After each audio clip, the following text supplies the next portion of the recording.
नमस्कार दोस्तों, मैं विकास चौधरी प्रोक्सिमा एजुकेशन हब के इस डिजिटल प्लेटफॉर्म पर आप सबका एक बार फिर से स्वागत करता हूं। दोस्तों, अपन ने जो पॉलिटी सीरीज थी उसमें राजस्थान राज्य लोक सेवा आयोग तथा राजस्थान राज्य निर्वाचन आयोग के बारे में पढ़ लिया। आज अपन पढ़ेंगे राजस्थान राज्य वित्त आयोग के बारे में। जो पंचायती राज संस्थाएं हैं या जो शहरी निकाय है, जिसको अपन क्या बोलते हैं, स्थानीय निकाय, सब जो दोनों निकाय है पंचायती राज और शहरी निकाय दोनों को मिला के स्थानीय निकाय बोलते हैं। इनके लिए फंड की व्यवस्था करने के लिए, है ना, इनके लिए फंड की व्यवस्था करने के लिए एक निकाय बनाएगा। वो निकाय था राजस्थान राज्य वित्त आयोग। कौन सा? राज्य वित्त आयोग। इसलिए बनाया गया, ये बनाया गया कि जो भी स्थानीय निकाय है, स्थानीय निकायों को फंड की आवश्यकता पड़ती है। एक ग्राम पंचायत है ना, एक ग्राम पंचायत है, इसमें अगर सड़क बनानी है, इसमें ये सड़क बनानी है, अब सरपंच के पास तो पैसे है नहीं, कहां से बनाएगा, है ना? ऐसा तो नहीं है सरपंच अपने जेब से पैसे देगा। तो इस सड़क के लिए पैसे कहां से आएंगे? तो इसके लिए ग्राम पंचायत के पास पैसे तो होने चाहिए। वो कौन देगा? वो देगा राज्य वित्त आयोग। या आप अगर शहर में रह रहे हो तो आपका शहर जैसे नगर पालिका है ना, आपका शहर छोटा है तो नगर पालिका है, उसमें पानी की टंकी बनानी है, एक पानी की टंकी बनानी है। ये कहां से बनाएगा? या मेयर, ये जो भी सभापति होता है वो अपने पैसे से बनाएगा? नहीं, उसके लिए फंड कहां से आएगा? उसके लिए फंड देगा राज्य वित्त आयोग। ये फंड देगा कि जाओ तुम पानी की टंकी बनाओ और लोगों की सेवा करो। तो ये जो वित्त आयोग है ना, ये यही फंड प्रोवाइड करवाता है। तो स्थानीय निकायों को फंड प्रोवाइड करवाने के लिए जिस निकाय की व्यवस्था की गई वो निकाय है राज्य वित्त आयोग। लेकिन ये तो दो अलग अलग संस्थाएं हो गई। एक संस्था हो गई, दो अलग अलग संस्थाएं हो गई। एक संस्था कौन सी हो गई? एक संस्था हो गई पंचायती राज वाली, पंचायती राज, और दूसरी संस्था हो गई ग्रामीण निकाय, ग्रामीण निकाय। एक संस्था पंचायती राज और एक संस्था हो गई ग्रामीण निकाय। तो पंचायती राज, इसमें फंड कहां से? आर्टिकल 243 आई, आर्टिकल 243 आई के तहत पंचायती राज में फंड प्रोवाइड करवाया जाता है। जबकि शहरी निकाय में कहां पे प्रोवाइड करवाया जाता है? आर्टिकल 243 वाई के तहत, आर्टिकल 243 वाई के तहत इसमें भी प्रोवाइड करवाया जाता है फंड। तो इन दोनों के लिए जो संस्था की स्थापना की गई वो संस्था थी राज्य वित्त आयोग, राज्य वित्त आयोग। तो अगर एग्जाम में क्वेश्चन आए कि शहरी निकायों के लिए राज्य वित्त आयोग की स्थापना कौन से आर्टिकल के तहत की गई, तो आर्टिकल 243 वाई। और अगर पंचायती राज संस्थाओं के लिए पूछ ले तो आर्टिकल 243 आई। ठीक, तो अपन एक एक करके इनको देख लेते हैं, इसके बारे में जो जानकारी है। तो Rajasthan state finance commission, Rajasthan state finance commission है ना, ये दो अपन ने पढ़ लिया, एक पंचायती राज संस्थाओं के लिए, एक शहरी निकायों के लिए। पंचायती राज संस्थाओं के लिए कौन से आर्टिकल के तहत? आर्टिकल 243 आई या आर्टिकल 243 भी जिसको बोल सकते हैं। ठीक है, कौन संविधान के कौन से भाग में? ये संविधान के भाग 9 में। क्या शुरू से था? नहीं। कब जोड़ा गया? 73वें संविधान संशोधन 1992 द्वारा। कब? 73वें संविधान संशोधन 1992 द्वारा राज्य वित्त आयोग की स्थापना की गई। किसमें? भाग 9 में, आर्टिकल 243 आई के अंदर। किसके लिए? पंचायती राज संस्थाओं में। ठीक, शहरी निकायों के लिए भी स्थापना की जानी है। तो शहरी निकायों के लिए स्थापना कौन से आर्टिकल के तहत की गई? आर्टिकल 243 वाई या आर्टिकल 243 एम, आर्टिकल 243 वाई या आर्टिकल 243 एम। ठीक, ये दोनों में से एक याद रखना है। ये फिर एबीसीडी के ऊपर है। वाई कौन से नंबर पे आता है? वाई एबीसीडी में 25वें नंबर पे आता है। और 25वें नंबर पे आपने जो ये हिंदी की अल्फाबेट है, इसमें 25वें नंबर पे कौन सा लेटर आता है? एम, है ना। तो अपने को कंफ्यूज नहीं होना है कि वाई भी याद करें, एम भी याद करना, एक याद कर लो, दूसरे का अंदाजा अपने को हो जाता है ना। तो ये अपन एक को याद कर सकते हैं, दूसरा का अंदाजा अपने को हो जाता है। ये कौन से भाग में? तो अपने शहरी निकायों की बात करें तो शहरी निकाय भाग 9A में होते हैं, जबकि पंचायती राज निकाय भाग 9 में होते हैं। ये 73वें संविधान संशोधन द्वारा होते हैं, जबकि शहरी निकाय 74वें संविधान संशोधन 1992 द्वारा होते हैं। ठीक, तो इन दोनों के लिए क्या की गई? राज्य वित्त आयोग की स्थापना की गई। क्यों की गई? दोनों को मिला के अपन क्या बोलते हैं? स्थानीय निकाय, है ना। दोनों को मिला के क्या बोलते हैं, स्थानीय निकाय। तो पंचायती राज व नगरीय संस्थाओं की समीक्षा हेतु, पंचायती राज व नगरीय संस्थाओं के वित्त की समीक्षा हेतु,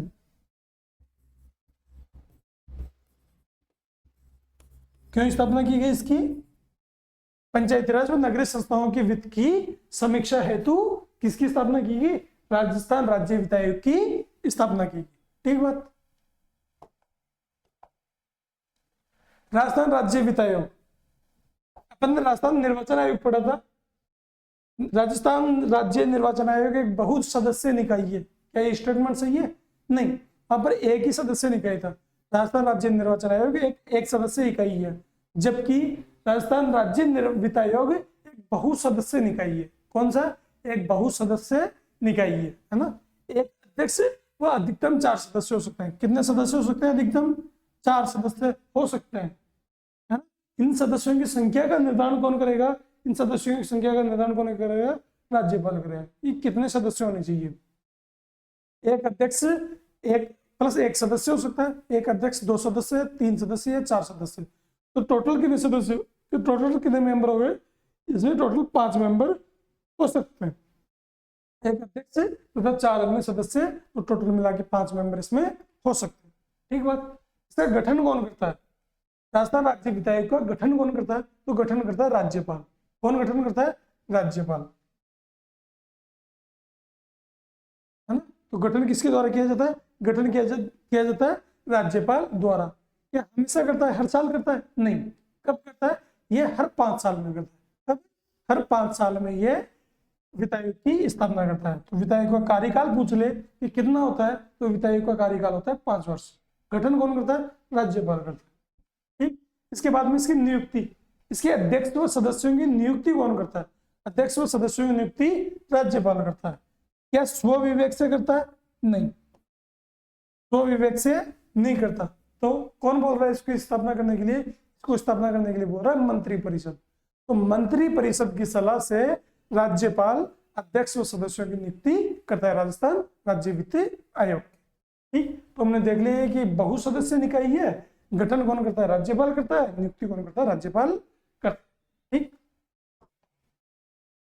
कार्यकाल हमने पढ़ लिया कि हर 5 साल में स्थापना करता है। कब? हर 5 साल में स्थापना करता है। इसके अध्यक्ष व सदस्य हेतु इसका कार्यकाल 5 वर्ष। अध्यक्ष व सदस्य हेतु न्यूनतम या अधिकतम आयु का कोई प्रावधान नहीं है। न्यूनतम या अधिकतम आयु का प्रावधान नहीं है। बस कार्यकाल क्या होता है? 5 साल होता है ना।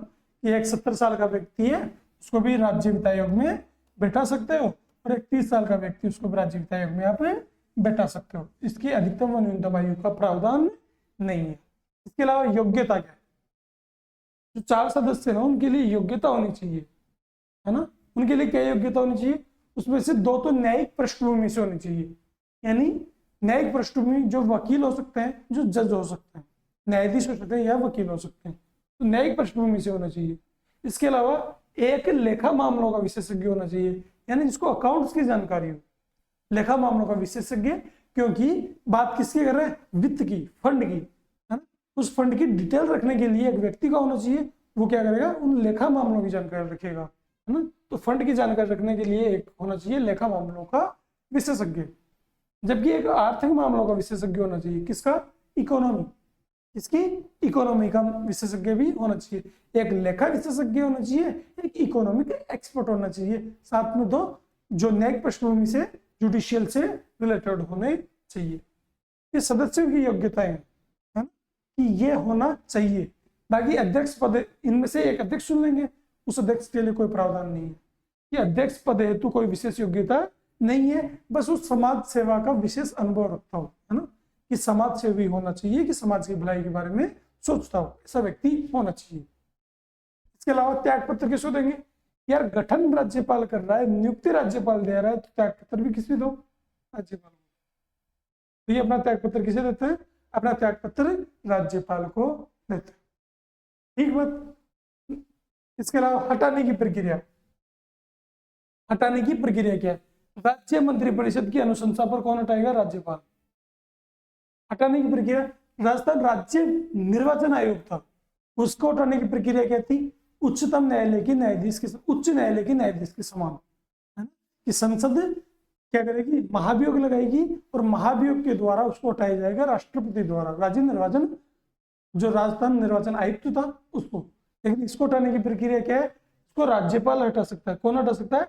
राज्यपाल हटा सकता है। किसकी सलाह पे? राज्य मंत्रिपरिषद की सलाह पे। ठीक, इसका जो वार्षिक प्रतिवेदन है ये अपने को ध्यान रखना,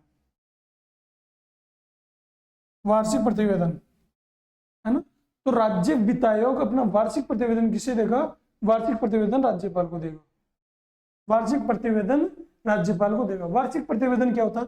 जैसे कि राज्य वित्त आयोग ने एक साल में किस ग्राम पंचायत को कितना फंड दिया, टोटल कितना फंड दे दिया, कि एक ग्राम पंचायत को दे दिया 5 लाख, दूसरे को 10 लाख, तीसरे को 15 लाख, ऐसे मिला के उसने 150 करोड़ रुपए बांट दिए। उनकी एक एक डिटेल किसको प्रोवाइड करवाएगा? राज्यपाल को प्रोवाइड करवाएगा। और राज्यपाल उसको कहाँ पे रखेगा? उसको रखेगा राज्य विधानमंडल के समक्ष। कहाँ पे रखेगा? राज्य विधानमंडल के समक्ष वो रखेगा।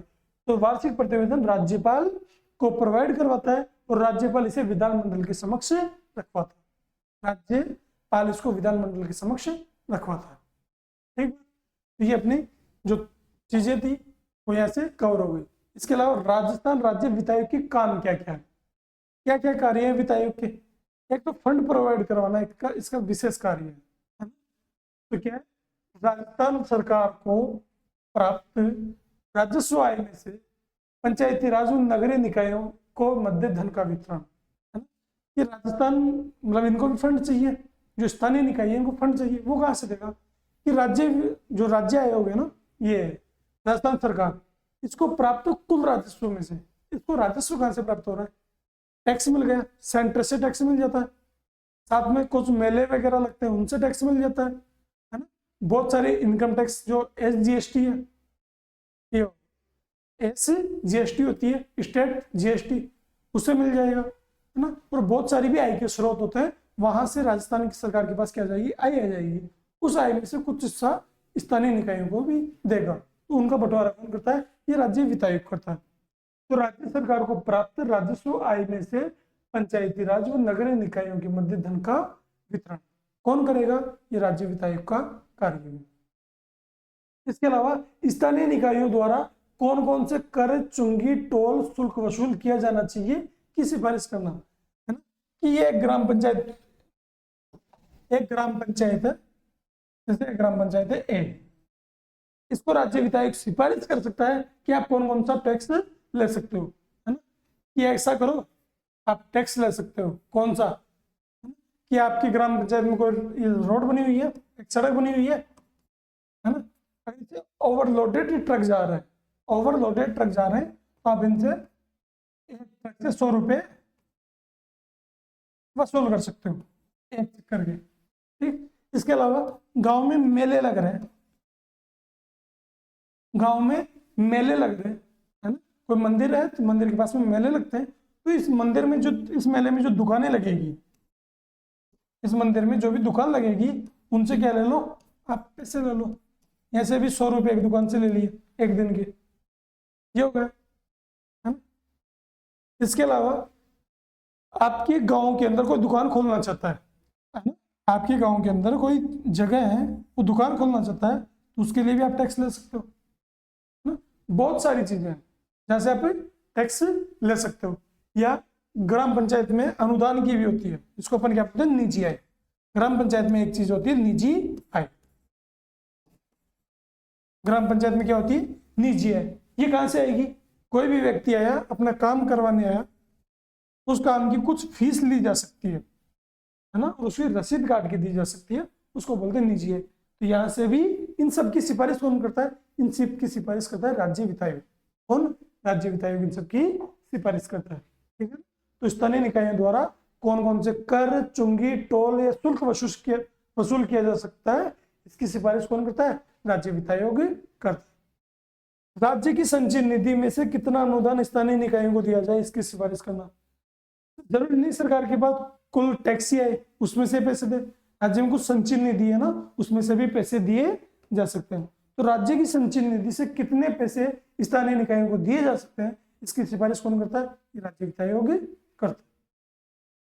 इसके अलावा एक और चीज है कि स्थानीय निकायों की वित्तीय स्थिति की समीक्षा करना।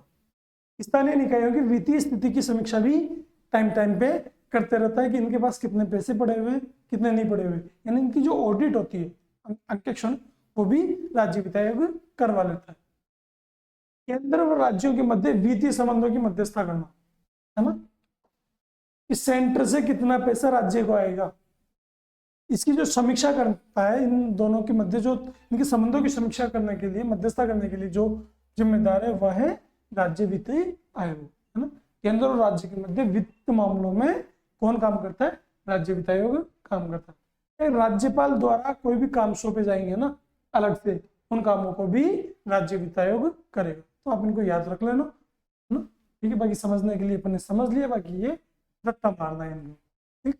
नेक्स्ट, राजस्थान में अब तक 6 वित्त आयोगों का गठन हो चुका है। राजस्थान में अब तक कुल कितने वित्त आयोगों का गठन हो चुका है? अब तक कुल 6 वित्त आयोगों का गठन हो चुका है। कितने? 6। एक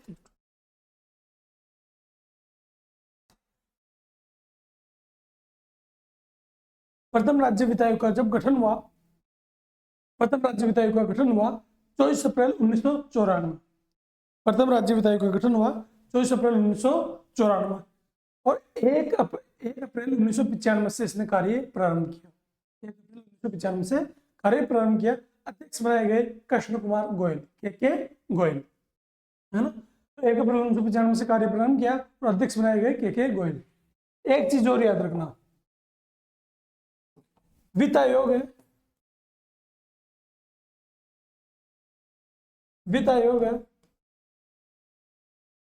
अपन जब भी इकोनॉमी में पढ़ते हैं तो इकोनॉमी में वित्त का मामला आता है तो एक चीज पढ़ते हैं, वित्त वर्ष। वित्त वर्ष, वित्त वर्ष क्या होता है? वित्त वर्ष कार्य करता है 1 अप्रैल से, कोई भी जो वर्ष होता है उसके 1 अप्रैल से, जैसे 1 अप्रैल 2024 से 30 मार्च 2025, तो 1 अप्रैल से अगले वर्ष के 30 मार्च तक एक वित्त वर्ष रहेगा। तो राज्य वित्त आयोग वित्त वर्ष के अनुरूप कार्य करता है, साधारण वर्ष के अनुरूप कार्य नहीं करता, वित्त वर्ष के अनुरूप कार्य करना, ये अपने को ध्यान रखना है ना। वित्त वर्ष के अनुरूप कार्य करता है। तो उसका गठन कब हुआ? गठन तो हो गया 24 अप्रैल को, गठन हो गया 24 अप्रैल को। बाकी इसने कार्य कब प्रारंभ किया? कार्य प्रारंभ किया 1 अप्रैल 1995। तो राज्य वित्त आयोग ने अपना कार्य प्रारंभ किया 1 अप्रैल 1995 से। अध्यक्ष कौन बनाए गए? अध्यक्ष बनाए गए कृष्ण कुमार गोयल, जिनको अपन के गोयल के नाम से भी जानते हैं, कृष्ण कुमार गोयल। 1 अप्रैल 1995 से, है ना, 1 अप्रैल से 5 साल, कार्यकाल कितना होता है? 5 साल। तो 1995 में 5 जोड़ेंगे तो 2000, 1 अप्रैल 1995 से 2000 तक, कब? 31 मार्च तक। 1 अप्रैल 1995 से 30 मार्च, ये मार्च में 31 आ रहा है तो 31 मार्च 2000 तक, है ना। हमने यहाँ पे 31 मार्च लिख लिया, हाँ, तो इसको 31 मार्च कर दो, 31 मार्च, क्योंकि मार्च में 31 दिन होते हैं ना, तो वहां तक काम में करेगा, ठीक है ना। तो ये होगा। इसका गठन कब हुआ था?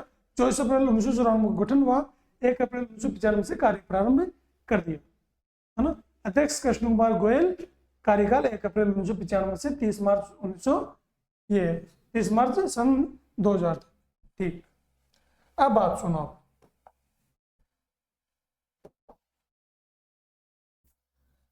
अब राज्य वित्त आयोग सिफारिश करता है कि स्थानीय निकायों को क्या दिया जाए? फंड दिया जाए। कितना? ये सिफारिश करता है राज्य। तो जो प्रथम वित्त आयोग था उसमें सिफारिश की गई 2.18% की, यानी अगर राजस्थान सरकार को 100 रुपए मिल रहे हैं कहीं से भी, राजस्थान सरकार को अगर कहीं से भी 100 रुपए मिल रहे हैं तो आप क्या करो? स्थानीय निकायों को दे दो। कितने? 2.18 रुपए।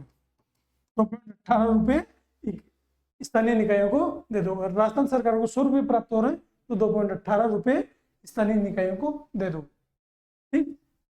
अलग अलग वित्त आयोग ने अलग अलग सिफारिश की। वर्तमान में जो छठा वित्त आयोग है इसने सिफारिश की है 6.75 रुपए कि 100 रुपए में से 6.75 रुपए स्थानीय निकायों को दे दो।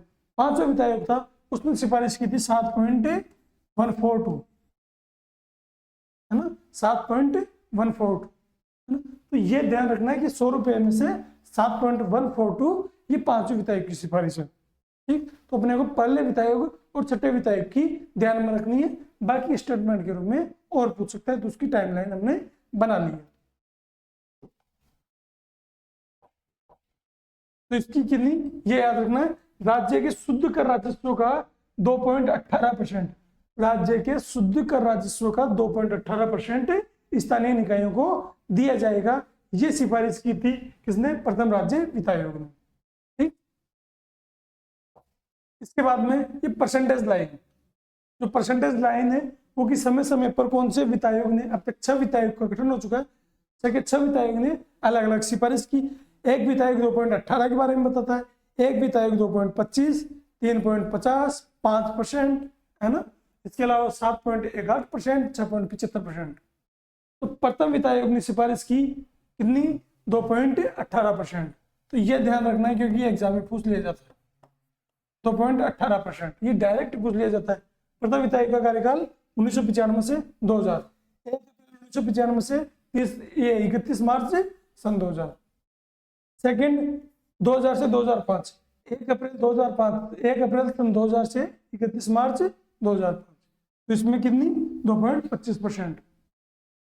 तीसरे में 2005 से 2010 3.50%, फोर्थ में 5%। ठीक, ये 10 से 15। पांचवा था 15 से 20, 7.18%, 7.18%। और यहां जाके लग गया भैया ब्रेक, यहां जाके क्या लग गया, ब्रेक। क्यों, इधर से तो इधर जाने पे बढ़ता जा रहा है, यहां जाते कम क्यों हो गया, क्योंकि 2020 में आ गया कोरोना। क्या आ गया, कोरोना। और सरकार के पास कमी किसकी आ गई, और बना बिना धन के कुछ नहीं होता। तो सरकार ने क्या किया, यार हमारे लिए धन जरूरी है, स्थानीय निकायों को कर दिया कम, 6.75। पहले कितना था, 7.182। तो छठे वित्त आयोग में होना ही चाहिए था कि 8% दे दें, लेकिन नहीं, यहाँ पे क्या कर दिया, कम कर दिया। तो ये अपने को ध्यान रखना है, क्योंकि स्टेटमेंट के रूप में पूछेगा तो क्या पूछेगा कि पांचवें वित्त आयोग से छठे वित्त आयोग में प्रतिशत में कमी कर दी गई या प्रतिशत में वृद्धि कर दी गई। तो प्रतिशत में क्या की गई, कमी की गई है, ये अपने को ध्यान रखना है।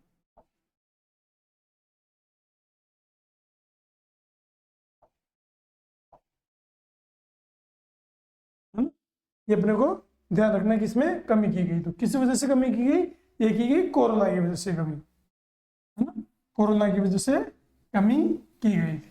तो ये अपने को ध्यान रखना। और छठे वित्त आयोग में 6.75%। छठा वित्त आयोग कब से, सन 2020 से, ये सन 2020 से 2025 के बीच में काम कर रहा है, सन 2020 से 2025, सन 2020 से 2025 के लिए काम कर रहा है। कौन सा वित्त आयोग है, ये कर रहा है 6th वित्त आयोग, 6th वित्त आयोग, छठा वित्त आयोग। ठीक, तो इसकी परसेंटेज लाइन होगी। ठीक, नेक्स्ट अब छठे वित्त आयोग के बारे में बात करते हैं, है ना। जो छठा वित्त आयोग है उसके बारे में बात करते हैं। इसका गठन हुआ था 12 अप्रैल 2021, है ना।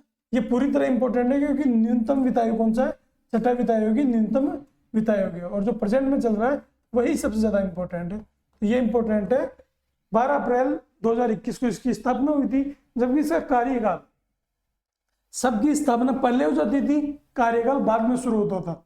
इसकी स्थापना बाद में हुई, कार्यकाल पहले से शुरू हो गया। कार्यकाल शुरू हो गया इसका 1 अप्रैल 2020 से, 1 अप्रैल 2020 से 31 मार्च 2025 तक इसका कार्यकाल माना जाता है। कब, 1 अप्रैल 2020 से 31 मार्च 2025 तक इसका कार्यकाल माना जाता है। ठीक है, ये कार्यकाल होगा। इसमें कुल कितने सदस्य, इसमें कुल 3 सदस्य। कितने सदस्य हो सकते हैं, 5, एक अध्यक्ष तथा 4 अन्य सदस्य। उसमें से 2 न्यायिक क्षेत्र के होने चाहिए, एक ऑडिट क्षेत्र, वो अकाउंट क्षेत्र से होना चाहिए, एक इकोनॉमिक क्षेत्र से होना चाहिए, लेखा मामले से, और एक आर्थिक मामलों का जानकार होना चाहिए। ठीक है, 3 सदस्य हैं वर्तमान में। अध्यक्ष कौन, अध्यक्ष है प्रद्युमन सिंह, अध्यक्ष है प्रद्युमन सिंह। 2 अन्य सदस्य कौन, लक्ष्मण सिंह और अशोक लाहौटी। दोनों सदस्य लक्ष्मण सिंह और अशोक लाहोटी, है ना, लक्ष्मण सिंह अशोक लाहोटी, ये दोनों उनने सदस्य हैं। ठीक है, तो अपने वर्तमान में कितने सदस्य हैं? वर्तमान में 3 सदस्य हैं। शुद्ध कर राजस्व का कितना परसेंट?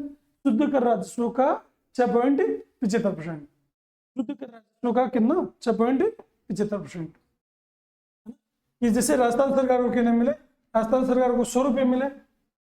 100 रुपये में से 6.75% किसको आएगा? स्थानीय निकायों। स्थानीय निकायों को 6.75%। अब स्थानीय निकायों में से भी कैसे दे देंगे? स्थानीय निकायों में कुछ पंचायती राज संस्थाएं, स्थानीय निकायों में पंचायती राज संस्थाएं और इधर नगरीय निकाय है।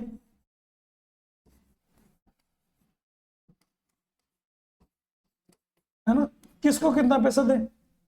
पंचायती राज संस्था को कितना दे, नगरीय निकायों को कितना दे।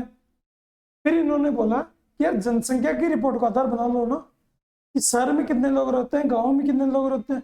तो इन्होंने बोला कि यार शहर में लोग रहते, गांव में लोग रहते हैं 75.10%।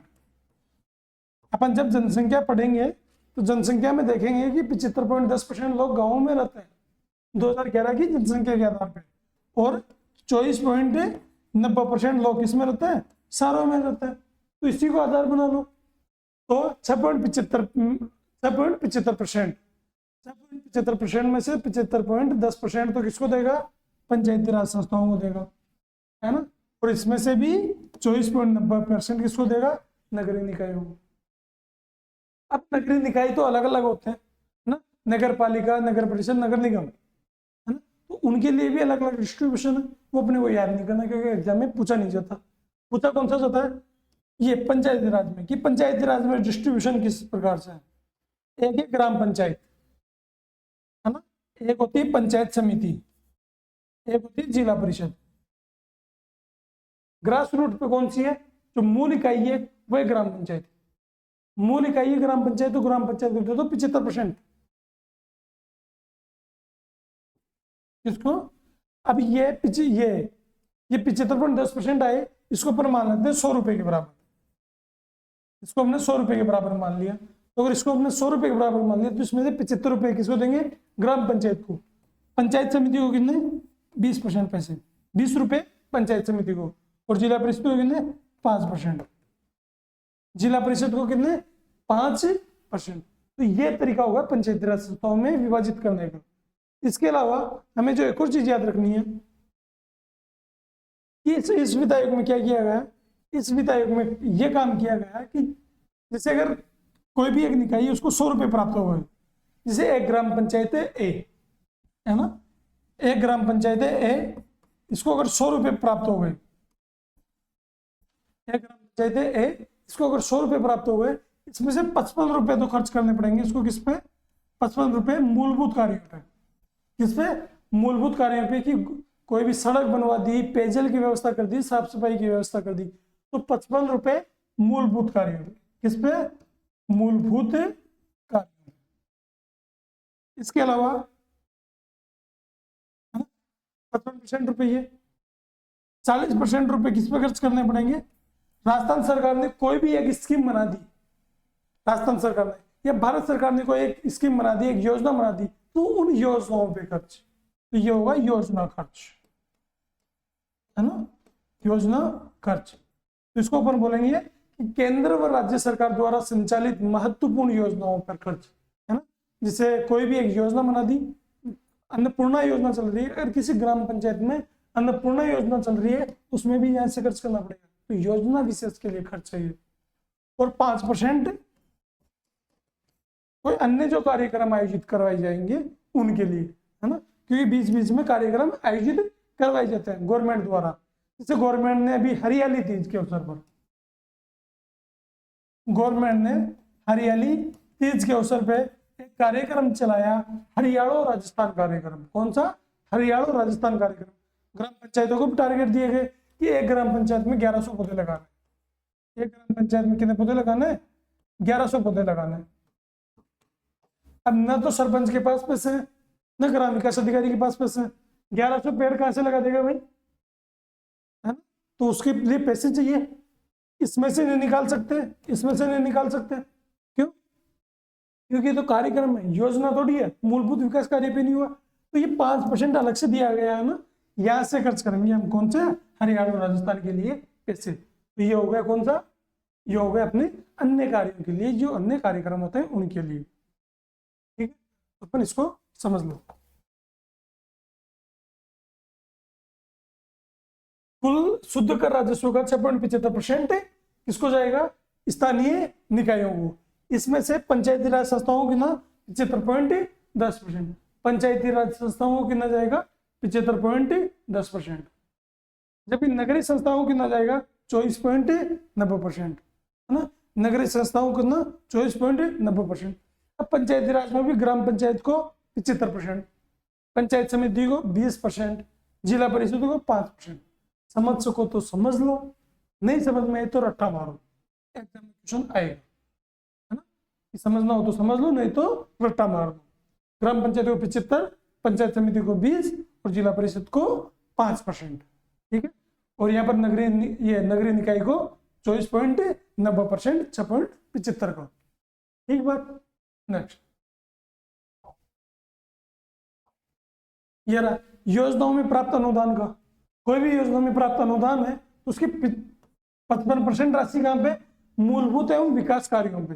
मूलभूत एवं विकास कार्यों पे, मूलभूत कार्य कौन से होते हैं, मूलभूत कार्य होते हैं ग्राम पंचायत के लिए या कोई भी जो निकाय है उसके लिए। साफ सफाई होगा, पेयजल की व्यवस्था, अच्छे परिवहन की व्यवस्था, है ना, परिवहन के लिए रोड चाहिए, सड़क चाहिए, तो इन सब के लिए इस प्रकार है।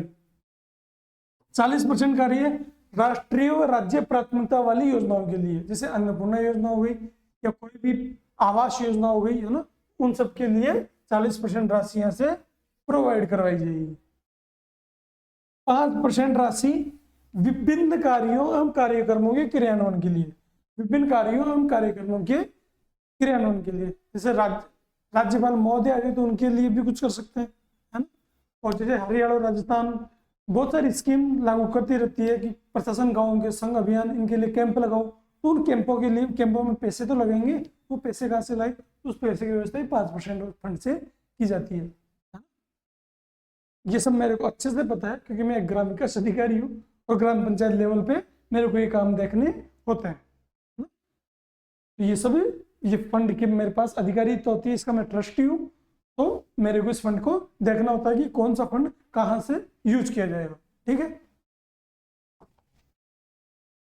तो ये देखो, अब इनके अध्यक्षों के बारे में पूछा जाता है कि इसका अध्यक्ष कौन है, इसका अध्यक्ष कौन है ना, कि राज्य निर्वाचन, ये राज्य वित्त आयोग है, इसका अध्यक्ष कौन है, इससे क्वेश्चन पूछा जाता है।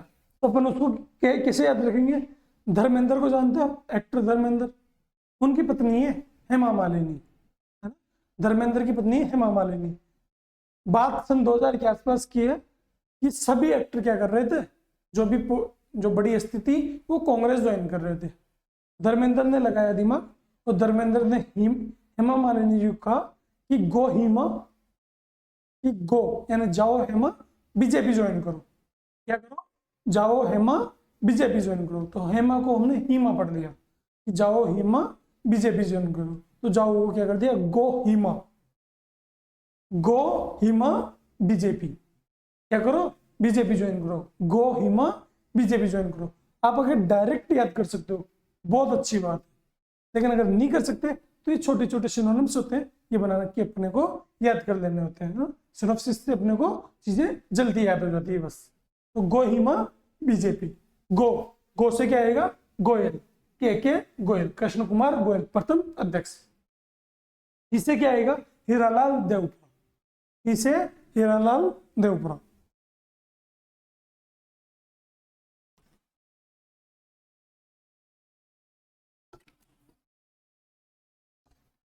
है ना, इसे हीरालाल देवपुरा। मां से माणिकचंद शुराणा, बी से बीडी कल्ला, जे से ज्योति किरण, और पी से प्रद्युमन सिंह। गोहिमा यानी कृष्ण कुमार गोयल, दूसरे पे हीरालाल देवपुरा, तीसरे में माणिकचंद शुराणा, चौथे में बीडी कल्ला, पांचवें पे ज्योति किरण, छठे पे प्रद्युमन सिंह। अपन ऐसे भी याद रख सकते हैं, बाकी अगर ट्रिक से याद करना चाहो तो याद कर सकते हो, सिनॉप्सिस से याद जल्दी हो जाती है बस थोड़ी। ये जो हीरालाल देवपुरा थे, ये राजस्थान के सीएम भी रह चुके हैं। राजस्थान के न्यूनतम कार्यकाल वाले सीएम कौन थे? हीरालाल देवपुरा, है ना, कल शायद 16 दिन के आसपास रहे थे। तो राजस्थान के न्यूनतम कार्यकाल वाले सीएम कौन है? हीरालाल देवपुरा। तो क्वेश्चन पूछा जाता है कि राजस्थान के सीएम जो ये राज्य वित्त आयोग के अध्यक्ष भी रहे, हीरालाल देवपुरा। इसके अलावा वर्तमान में राज्य वित्त आयोग के अध्यक्ष कौन है? वर्तमान में कौन है अध्यक्ष? प्रद्युमन सिंह। और राज्य वित्त आयोग की एकमात्र महिला अध्यक्ष, पहली व एकमात्र महिला अध्यक्ष होती ज्योति किरण, है ना। कौन थी? ज्योति किरण।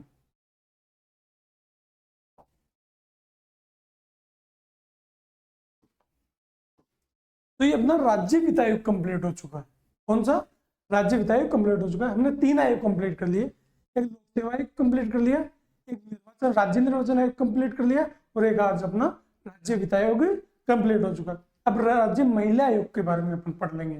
तो अगले लेक्चर में हम राज्य महिला आयोग के बारे में डिस्कस करेंगे। तो आज के लिए इतना ही, फिर मिलते हैं। ठीक है, नमस्कार।